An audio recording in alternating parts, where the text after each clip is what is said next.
Halo semuanya, perkenalkan nama saya Ruth Zevanya dari kelompok 21 Tutorial Statistika dengan akhiran NIM 172.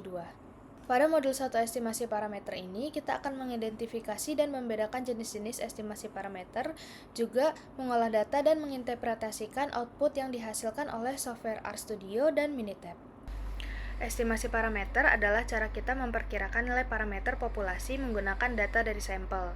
Karena kita biasanya tidak bisa meneliti semua anggota populasi, maka kita hanya mengambil sebagian, yaitu sampelnya. Nah, dari sampel itu kita hitung nilainya, terus kita pakai hasil tersebut untuk memperkirakan kondisi seluruh populasi.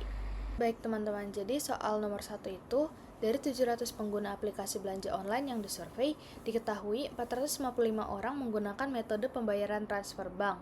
Tentukan interval kepercayaan 90% untuk proporsi sesungguhnya pengguna aplikasi yang menggunakan transfer bank. Oke teman-teman, di soal pertama ini kita diminta untuk menentukan interval kepercayaan 90% untuk proporsi pengguna yang menggunakan transfer bank. Nah, diketahui ada 700 pengguna aplikasi yang disurvei dan 455 diantaranya menggunakan metode transfer bank. Nah, soal ini termasuk estimasi interval satu proporsi, karena data yang diberikan berupa jumlah yang menggunakan transfer bank dari total respondennya. Nah, yang ingin kita cari adalah proporsi sebenarnya di populasi, bukan rata-rata atau variansi. Terus juga yang diminta itu adalah interval kepercayaan. Jadi ini termasuk estimasi interval, bukan estimasi titik. Oke, langsung aja kita selesaikan di software RStudio. Jadi yang pertama itu N1 itu adalah jumlah seluruh respondennya, dan itu ada 700 responden. Setelah itu X1 dia adalah jumlah yang menggunakan transfer bank. Nah, itu ada 455 pengguna. Nah, p-hat ini untuk menghitung proporsi sampel. Rumusnya itu jumlah yang menggunakan transfer bank dibagi total respondennya. Di sini karena kita diminta menggunakan interval kepercayaan 90%, maka alfanya itu 1 dikurangin 0,90, yaitu 0,10. Nah, di bagian ini kita akan mencari nilai Z kritis. Karena interval kepercayaan berbentuk dua sisi, maka alfanya dibagi 2. Fungsi Q norm ini dia digunakan untuk mencari nilai Z dari distribusi normal. Setelah itu kita hitung standar errornya. Standar error ini nunjukin seberapa besar kemungkinan variasi proporsi sampel terhadap populasinya.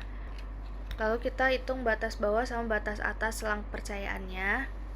Nah, rumus interval kepercayaan adalah proporsi sampel plus minus Z dikali sama standar errornya. Nah, bagian ini adalah untuk menampilkan si hasil intervalnya. Ini kita bisa langsung run aja. Nah, interpretasinya itu adalah kita memiliki tingkat kepercayaan 90% bahwa proporsi sebenarnya pengguna yang menggunakan transfer bank berada di antara 62% sampai 67,9% atau 68% pembulatannya. Oke teman-teman, selanjutnya kita akan menyelesaikan nomor 1 dengan menggunakan software Minitab. Yang pertama kita ke start di sini, ke basic statistik, habis itu ke one proportion. Nah, di sini kita pilih yang summarize data, number of events-nya kita pilih yang 45, kita tulis 455, number of trials-nya itu 700. Nah, di sini option-nya kita samain si confidence level-nya. Confidence level-nya itu tadi kan 90% ya. Nah, ini metodenya kita pilih yang normal approximation. Oke. Nah, hasil yang keluar itu sama dengan di software RStudio yang sudah kita kerjakan tadi. Dengan tingkat kepercayaan 90%, proporsi sebenarnya pengguna yang menggunakan transfer bank itu berada di antara sekitar 62% hingga 67,9% atau 68%. Soal nomor 2, penelitian dilakukan untuk membandingkan minat menonton film bioskop antara pria dan wanita. Dari 450 responden pria, terdapat 260 orang yang rutin menonton film bioskop. Dari 500 responden wanita, terdapat 110 orang yang rutin menonton film bioskop. Tentukan interval kepercayaan 95% untuk selisih proporsi sesungguhnya antara pria dan wanita yang rutin menonton film bioskop. Oke, pada soal nomor 2, kita diminta menentukan interval kepercayaan 95% untuk selisih proporsi antara dua kelompok, yaitu pria dan wanita. Nah, data yang diberikan untuk pria ada 450 responden, 260 itu rutin menonton bioskop, sedangkan untuk wanita ada 500 responden, 110-nya rutin menonton bioskop. Nah, karena kita membandingkan dua proporsi dari dua sampel yang berbeda nih, maka jenis estimasinya adalah estimasi interval selisih dua proporsi. Oke, ini langsung aja ke N1. N1 itu adalah jumlah sampel pria, yaitu 450. Nah, X1 itu adalah jumlah pria yang rutin menonton, 260. Buat N2 itu versi wanitanya.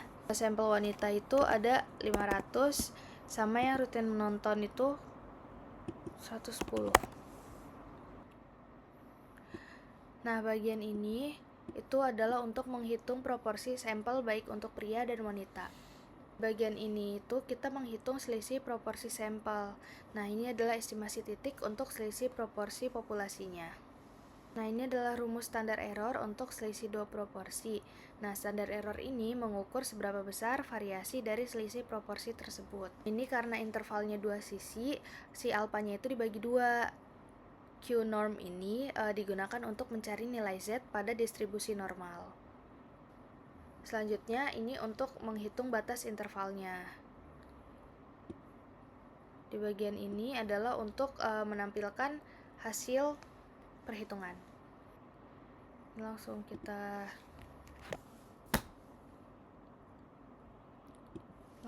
run aja. Oke, ini hasilnya udah keluar. Jadi, dengan tingkat kepercayaan 95%, selisih proporsi pria dan wanita yang rutin menonton berada antara sekitar 29% hingga 41%. Nah, karena seluruh intervalnya positif, berarti proporsi pria itu lebih tinggi daripada wanita. Oke, selanjutnya kita akan mengerjakan soal nomor 2 dengan menggunakan software Minitab. Jadi yang pertama ke statistik, setelah itu ke basic statistik, terus ke to proportion yang ini. Nah, di sini kita pilih ke summarize data. Ini number of events-nya. Sampel 1 itu kan tadi pria. Berarti prianya itu ada 260. Trials-nya itu 450. Nah, sampel keduanya itu kan wanita. Tadi number of events-nya itu berarti 110, number of trials-nya 500. Di options ini kita harus cek kalau confidence level-nya itu 95%. Ya udah pas ya. Langsung oke aja. Nah, dari sini kita tahu kalau software RStudio dan Minitab itu menghasilkan hasil yang sama. Jadi interpretasinya itu tetap sama dengan tingkat kepercayaan 95%, selisih proporsi pria dan wanita yang rutin menonton berada antara sekitar 29% sampai 41%. Pertiga itu soalnya sebanyak 9 komponen elektronik dipilih secara acak dari suatu proses produksi. Dari pengujian diperoleh simpangan baku umur pakai sebesar 1,2 jam. Diasumsikan umur pakai komponen berdistribusi normal. Tentukan interval kepercayaan 95% untuk variansi dan simpangan baku umur pakai seluruh komponen elektronik. Teman-teman, di soal nomor 3 ini jumlah sampelnya itu kan ada 9. Sampelnya itu cukup kecil. Nah, terus diketahui juga simpangan baku sampelnya itu 1,2. Terus jenis estimasinya adalah estimasi variansi menggunakan distribusi chi-square karena datanya itu diasumsikan berdistribusi normal. Nah, bagian ini adalah untuk menghitung variansi si sampelnya. Apanya? Itu 0,05 karena tingkat kepercayaannya itu 95%. Nah, ini adalah derajat bebasnya. Untuk variansi itu N dikurangin 1. Jadi nanti 9 dikurangin 1. Berarti 8. Nah, di bagian menghitung interval kepercayaan untuk variansi ini, batas bawah dan atas dihitung menggunakan dua nilai chi-square yang berbeda. Nah, bagian ini untuk menghitung interval variansi. Kalau yang ini untuk interval simpangan baku, interval kepercayaan simpangan baku. Setelah itu kita buat nampilin hasil perhitungannya itu pakai sintaks yang ini. Langsung kita run aja. Oke, di sini interpretasinya untuk yang variansi, kita memiliki tingkat kepercayaan 95% bahwa variansi umur pakai populasi berada antara sekitar 0,657 sampai 5,285. Nah, untuk interpretasi simpangan bakunya, kita memiliki tingkat kepercayaan 95% bahwa simpangan baku umur pakai populasi berada antara sekitar 0,81 jam sampai 0,29 jam. Atau pembulatannya 2,3 jam. Ini kan tentukan interval kepercayaan 95% untuk variansi dan simpangan baku umur pakai seluruh komponen elektronik. Yang pertama yang akan kita cari adalah variansinya. Nah, di sini ke stat, habis itu basic statistik dan one variance yang ini. Setelah itu ke sample variance. Sample size-nya itu tadi 9. Terus sample variance-nya itu kita kita pangkatin 2 si simpangan bakunya. Tadi 1,2 kan simpangan bakunya, berarti variansinya itu 1,44. Opsinya di sini tingkat kepercayaannya itu 95%, berarti udah nggak perlu diubah. Ini kita klik kanan, habis itu table option, biar di belakang koma tuh ada 4 angka. Begitu juga dengan yang ini.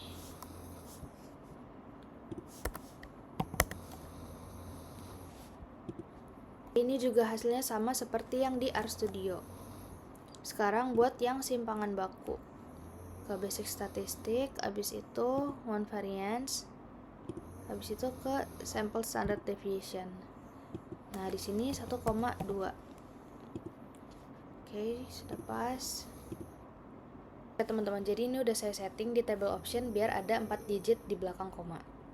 Nah, karena dua software ini menunjukkan hasil yang sama, maka interpretasinya juga tetap sama, yaitu kita memiliki tingkat kepercayaan 95% bahwa variansi umur pakai populasi berada antara sekitar 0,657 sampai 5,285. Nah, untuk simpangan bakunya, kita memiliki tingkat kepercayaan 95% bahwa simpangan baku umur pakai populasi berada antara sekitar 0,81 jam sampai 2,989 jam atau 2,30 jam.